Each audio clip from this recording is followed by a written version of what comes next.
Hey, and welcome back to the Tea with Crema. My name is Chris. I'll be one of your hosts today, and I'm joined by my best friend, Emma. What's up, y'all?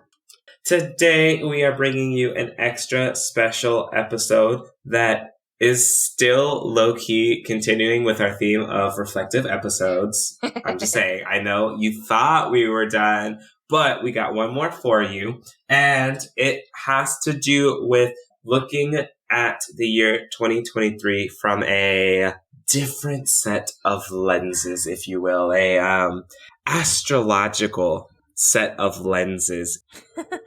So today we're really going to look at 2023 and we're going to consult the various oracles and we're going to see, astrologically what's in store for 2023. What's supposed to happen this year?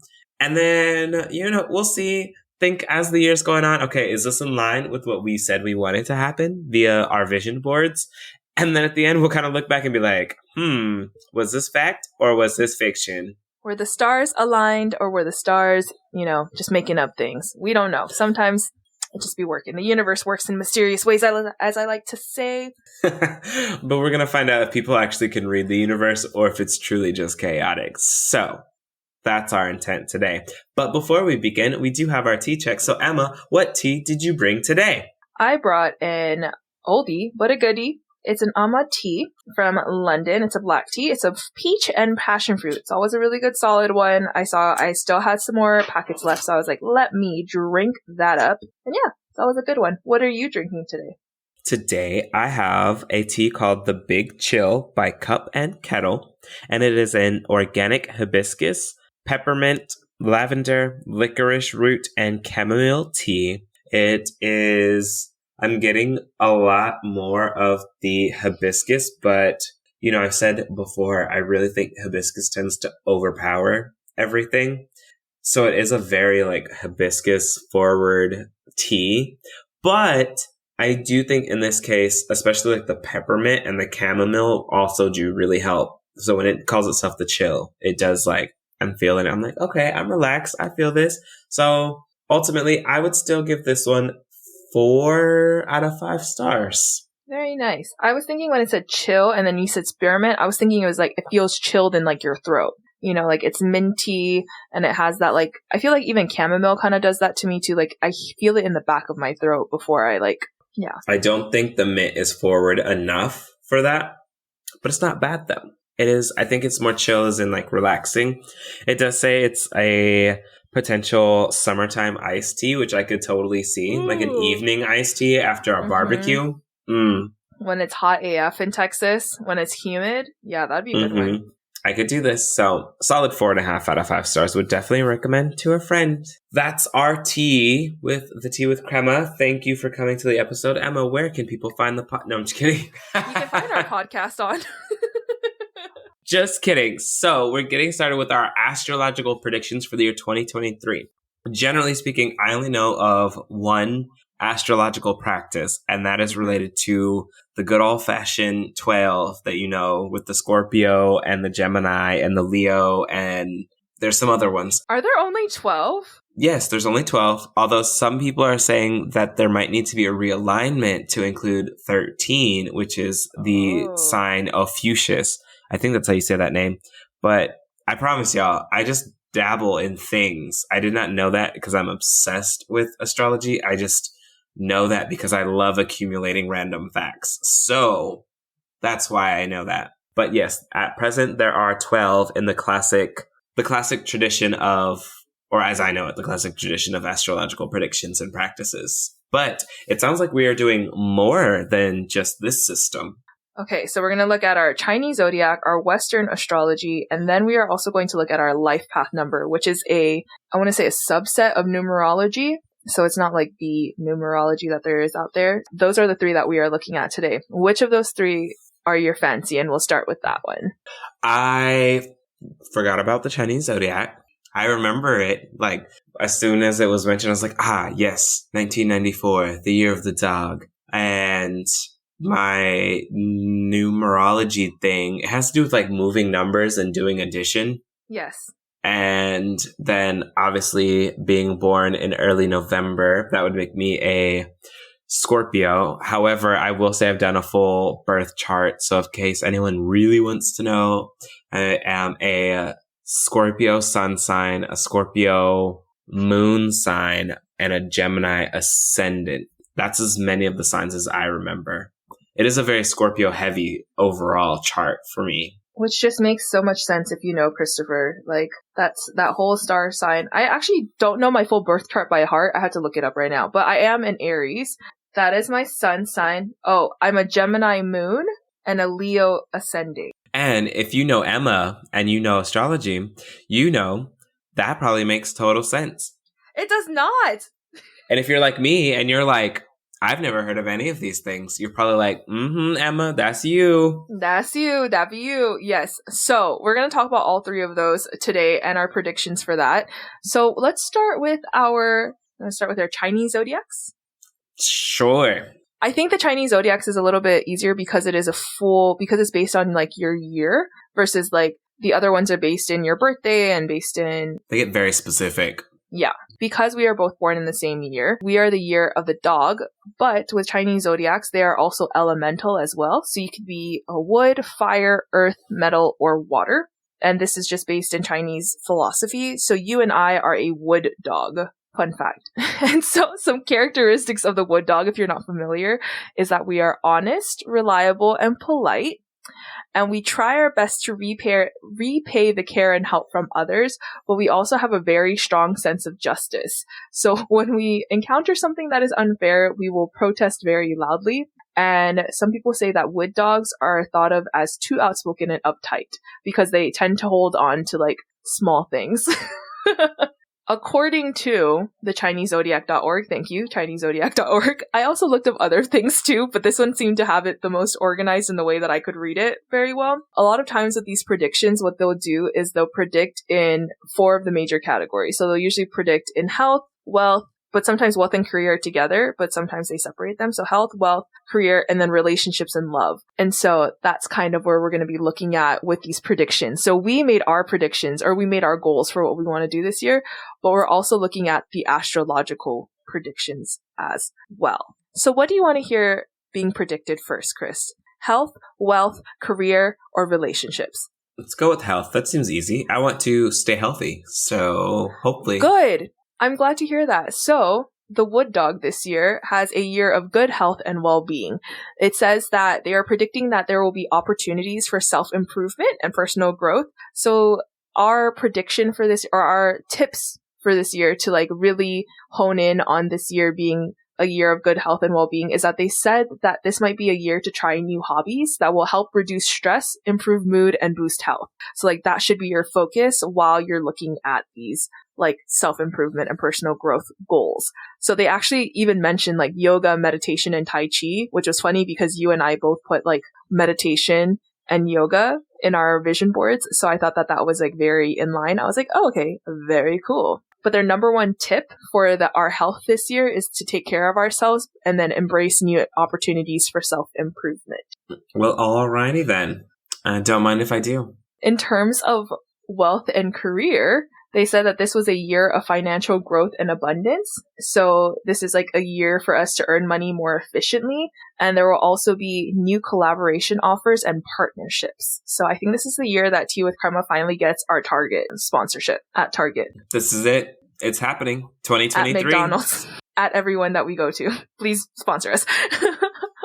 One of the things I thought was very interesting in career was that it said that there's going to be unexpected opportunities for advancement and success. And it says that this is the year that hard work and dedication will be recognized by your superiors if they haven't been already. And your efforts are noticed and appreciated, which also bring you a sense of satisfaction and accomplishment. But their big tip for career this year is to not be afraid to take risks and pursue your goals. Chill. My career is just not it's not the big thing of the 4, so. Which is funny, because we're going to get into it with your Scorpio, because it says something a little bit contradictory to this, which I think is always interesting too, because it is a everyone in our year is, in this general pattern.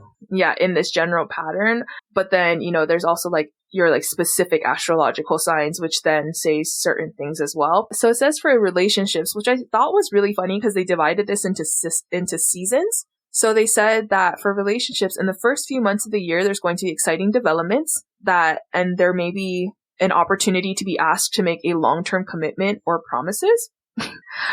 But it says that it's time to focus on what you want in the future. So like this is the year of you focusing in and like figuring out what you desire in a relationship. So it says in spring, there's this wave of passion and sensuality expected to sweep your life. But in summer, you're going to have a complicated social life. So it says it's best to avoid drama and focus on your romantic choices instead. But it says your tips is to embrace the changes and make the most of the opportunities. A lot of embracing, really going with the flow this year, I feel like is what it's telling me to do. But it says overall tips is to avoid physical confrontations and focus on maintaining harmony in your relationships. Like overall, like your health, your wealth, your career, your relationships. This is like your number one things you should focus on.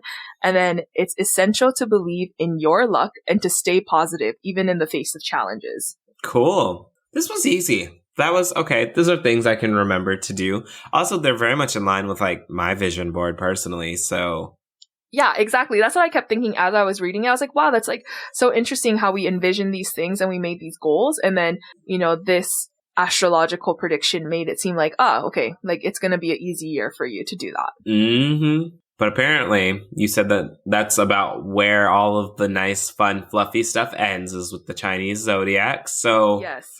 Okay, let's go numerology. Okay, and then we'll just end on the big bad. It's not like that bad. I don't think it's that bad. It's more like warnings. We're going to find out. For you, Chris, because of your birth date, you are a 9 life path, a life path 9, which is thought of to be one of the highest. That's like you're basically like essentially in your last form. Like you're at your most realized person. You've lived all the lives, you've learned all the lessons, and this is it. Not to say that there aren't more lives after this, I'm not quite sure, but they usually say that at 9, this is like your most realized person. So 2023 is considered the universal year 7, which also has some properties with it. So when they talked about the numerology, they were talking about the connection between between your life path number and the universal year 7. So for you, that means that 9 and 7 are both activated, and 7 is thought to be the intellectual and intuitive. They said there was major harmony between your two, though, your 9 and 7.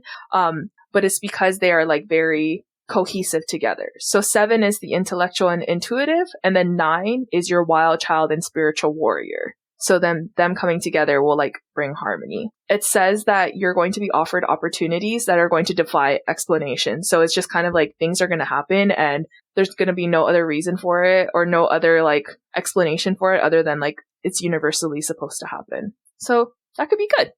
That's the whole report? No. So I was like, that's super easy. Okay, just do it. Just do the thing and things will happen, So it says that this can show up as following your heart to places, literally or figuratively, that you never dreamed you'd be able to follow. As a 9 life path, it says that you should devote yourself with more commitment and focus on what feeds your heart and soul. And that can be a pivotal part into making like getting the most out of universal year 7. Getting the most bang for your buck, basically. So it says in career and money-wise, you're going to save a lot of money this year. Career-wise, it says it's going to be, if you are going through a tough time in your career, take a minute to think before you act, because they said it might be better to maintain stability and stick with jobs this year since they might possibly like be able to turn into something bigger. Which I was like, I think that's funny because there's been a lot of times where we like text each other like, I'm leaving. I'm going to Antarctica and study penguins. So according to your life path 9, stick it out. Also, this inflation and those eggs are not going to pay for themselves. So them $8 eggs. But I thought it was interesting because in the vision board episode, you talked about maintaining relationship with your family. And for that second category that they highlighted, it was love, relationship, and marriage for a life path 9. So it says spend as much time as possible with your loved ones and partners. And then maintain a healthy work-life balance and separate your professional and personal life to avoid frustration, which I feel like you do a pretty good job of. So continue doing that and you will receive all of the abundance that the universe will give you. Wow, come through universe 2023. So life path 9 is known as the compassionate humanitarian. Now, a life path 6, which is myself, if you are like me, is a nurturing visionary, which I felt like really like connected with my vision board. So the 7 and the 6, the way that they're working together this year is that this is a time for deep soul searching. I feel like I'm always searching my soul. There's things to be searched in there. You're getting into it though this year.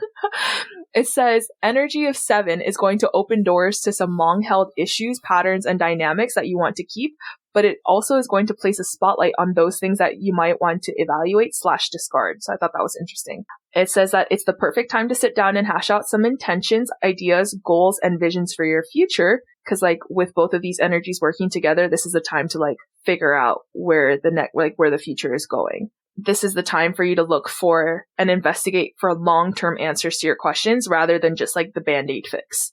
This is like the way that 2023, in order to like make the most out of it, you need to like really sit down in your feelings.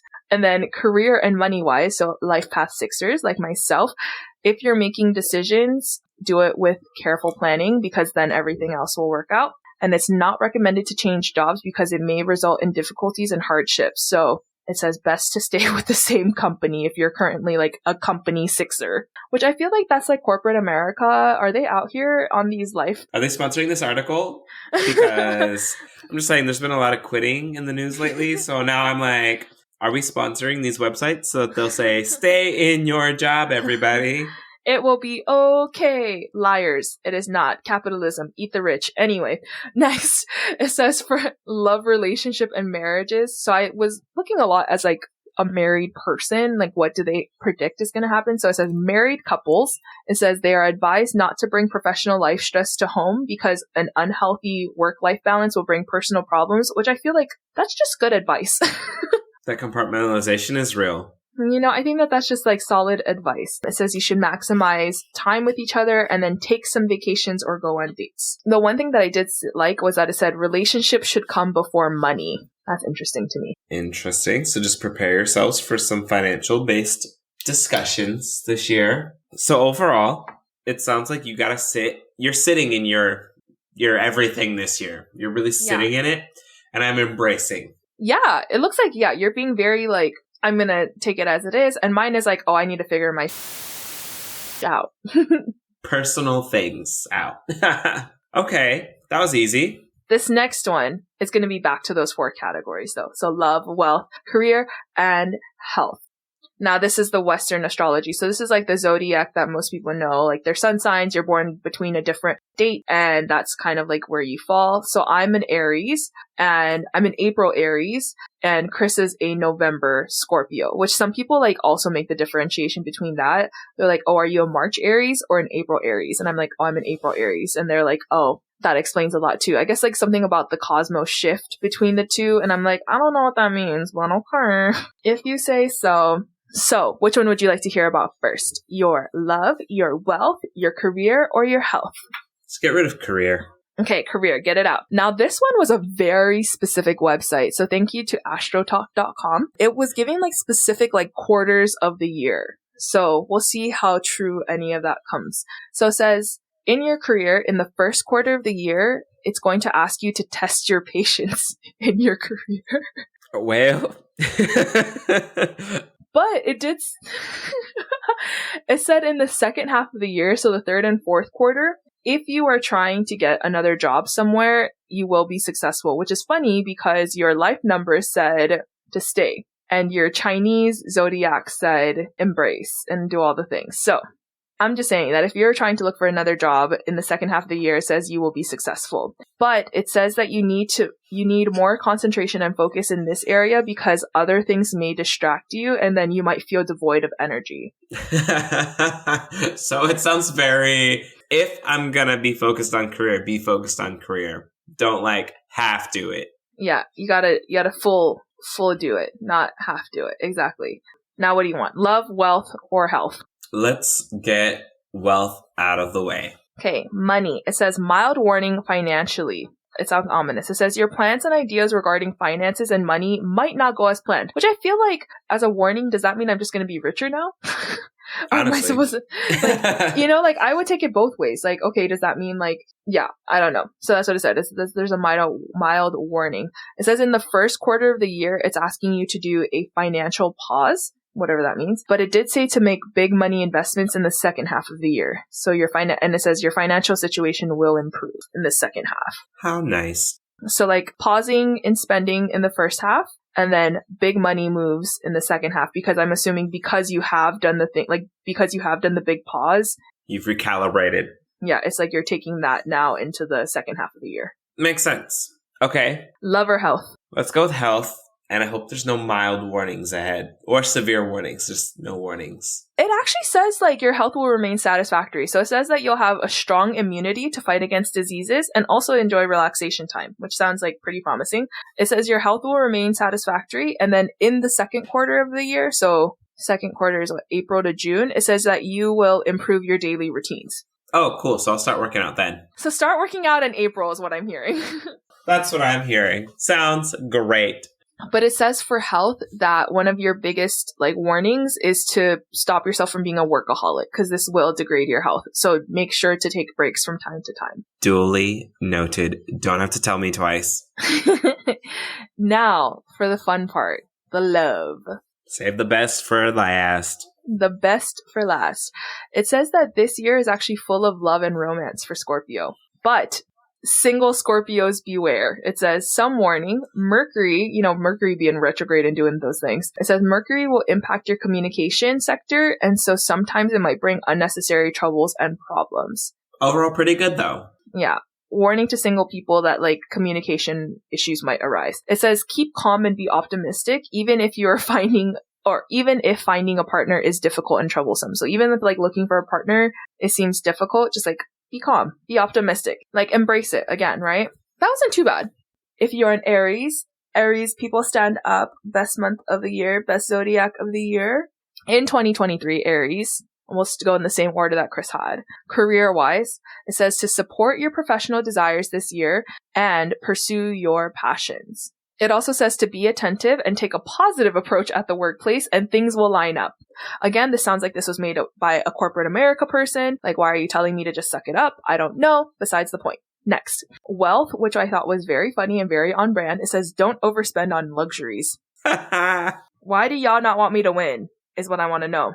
It says that there's a prediction for possibility of several unforeseen expenditures during the latter half of the year. So saying in the third quarter, there's going to be some health expenditures and then leisure expenditures in the first and last quarter.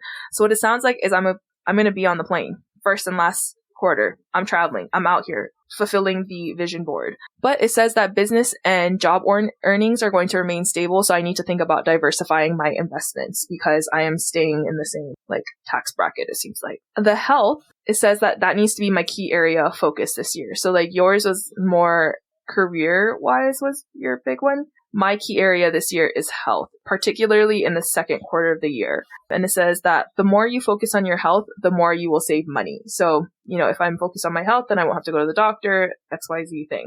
It says that Aries typically tend to be the most stressed out in the zodiac world. So physical and mental health need to be prioritized to avoid unnecessary stress and anxiety. And I was like, sign me up. Let me take all the personal days. This sounds like things you could do. Okay, I like this. Right? Okay, and last but not least is love. And specifically for married Aries, which I was rolling my eyeballs at, they need to tone down their dominating nature and think of others' comfort over theirs for once. I roll.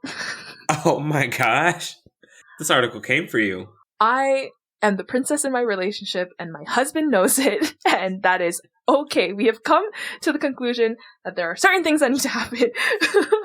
It is what it is. That's how it functions. It is what it is. But you know what? If I do want to continue to have a strong relationship, I need to look at all my zodiacs and I need to be reflective. Tone it down. Tone down my dominating nature. Whatever. But now that you've heard all your predictions, do you believe in them? No, not really. I mean, I think also part of it is to really understand, I'd have to read all of the other numbers and zodiac signs and symbols and things, because, I've heard it said that part of it is that these things are written in such general terms that any person could find things that they agree with in what's being written. And so I have not done the background research because things I'm not going to read all 12 zodiac anything ever. But I do just read mine and I'm like, oh, okay, cool. You take it with a grain of salt. And ultimately, I'm just of the mindset that like, you make what happens, happens. I'm really curious to see how aligned these predictions stay with my vision board and then how much those two things then align with what actually happens. Yeah, that's the one thing I'm excited about because this is the first year, like, I feel like we're really like putting it down on paper. So now we have like things that we have been predicted for, and then we'll see at the end of the year. Because I feel like I always read the one in the beginning of the year and I'm like, okay, whatever. Last year I did read, I think the wood dogs were not meant to have a good year. And I was just like, nah, I don't believe that. And, Well. you know, the year ended up being what it was. So I believe to a certain extent you put power into the things that you know, like you're the one who controls what power you put into words. If you believe in this, and I know some people who actually like will find partners based on their astrological signs just because that is the power that they give to it. And that's their prerogative and that's what they want to do. So I fully support that as well. But yeah, I think to an extent, I like believe some of it, but I think to an extent, I also believe that you put out what you put into the world, right? Like that's the energy that's going to come back to you. So I can see. I think it's just one of those, like, it just fits when it fits kind of things. Can I just like tell us quick anecdote about this whole Chinese zodiac? So Isaac has always thought that he's a boar, right? He's like, I'm a boar, because he's born in 1995. And I was like, yeah, like I've always known I was a dog. But then I completely forgot. So happy Lunar New Year to those who celebrate Lunar New Year. It is at time of recording, it's today. Time of release, it'll be right after Lunar New Year celebrations. Isaac just found out yesterday that according to the new year, he's actually a dog.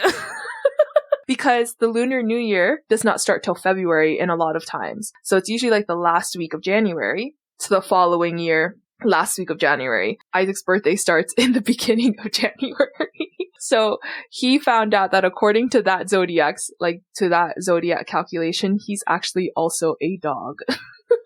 But he was like, you know, I always read the boar one and it never made sense to me. Like, it never fit like what I thought I was. So funny because we were looking up compatibility. Like, what happens when a dog marries a dog? We have good compatibility. That's all I have to say. Because I've looked up before when a dog marries a pig and they don't have good compatibility. So I was like, oh, thank God you're a dog. Glad we have that misconception cleared up. And now we don't have to divorce. All right. Well, Emma, that means it is now time for our rapid fire question. So, Emma, what question did you bring today?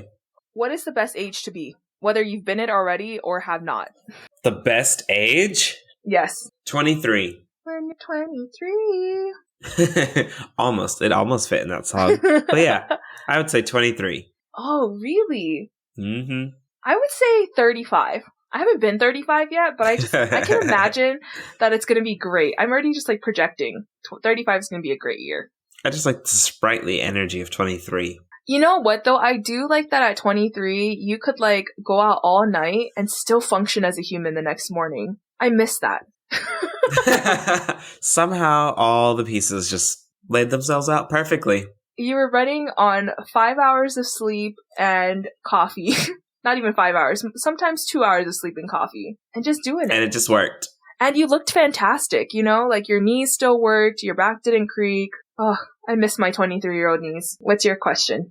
What's the highest you've ever jumped into the water from? There's a rock in Hawaii that everyone jumps off of into this bay. Waimea Bay cliff jump. 25 feet. Oh my god, that sounds terrifying. Before you used to just jump off of it. Wow, California visitor injured. What an idiot. So there's this like really big rock. It's pretty famous, like people just jumping off of it and stuff. Like you go there to jump off of it. And yeah, it just like goes right into the water. It's deep enough that you won't, you know, anything will happen. Like you just have to jump. Just make sure you jump off of it. I remember like we used to like go up there and like all of the local kids would like make fun of tourists who got up there and got scared. That's rude. It is rude. But at the same time, stop visiting our island. You're poisoning our water. Yeah. So like I just remember always getting bullied off by like the kids who lived in that area. I was like, I just don't understand why you guys are so mean. Jump or don't, but move. No, exactly. That's literally what they would say. They're like, you're either going to jump or you're like going to get down. So like, move. Like, there's not enough space for you to be deliberating up here. Some of us know we're going to jump. Yeah, exactly. So yeah, 25 feet. Oh, man. I think the highest I've ever jumped off of anything would be like... Oh, the bridge by the lake? Oh, yeah. That was a terrible idea. But yes, it was from the Lady Bird Lake Bridge. This was back in, my wild college days. We just did fun stuff like go swimming randomly in lakes and things. And that's probably like the highest. And it wasn't from like the top of the bridge. It was from the understructures because I don't do heights well. Oh, it says it's 11 feet from the bridge to the water level. So no more than 11 feet. And I was not at full 11. I just realized like that 25 feet is actually very high. Oh yeah, but I wouldn't have done that. I'm thinking of like my memories not being at 11 off the bridge. And now almost triple where I was up. The kids wouldn't have even made fun of me because I wouldn't have went up. I would have been crying at the top. Like, I think now as an adult, obviously, like my prefrontal cortex is fully developed. I'm like, no, that's like really highly dangerous. Like, you don't jump out far enough. You can hit the rock. You jump on and you land on your back. That's how you hurt yourself. Like, yeah, the California visitor probably shouldn't have done it and then they also like the kids were really good about like, oh, this is when you should jump. Like, jump now. They would tell you like so that you would jump into the wave and the wave would carry you back. It's crazy. These kids knew this. Well, Emma, where can people find the podcast? You can find the podcast at Instagram and Twitter at The Tea with Crema. You can also find us on Facebook at The Tea with Crema. If you'd like to buy us a cup of coffee or a cup of tea, you can Venmo us at The Tea with Crema. You can also stream our podcast anywhere that you stream your podcast, as well as YouTube. We hope to see you next time. Bye!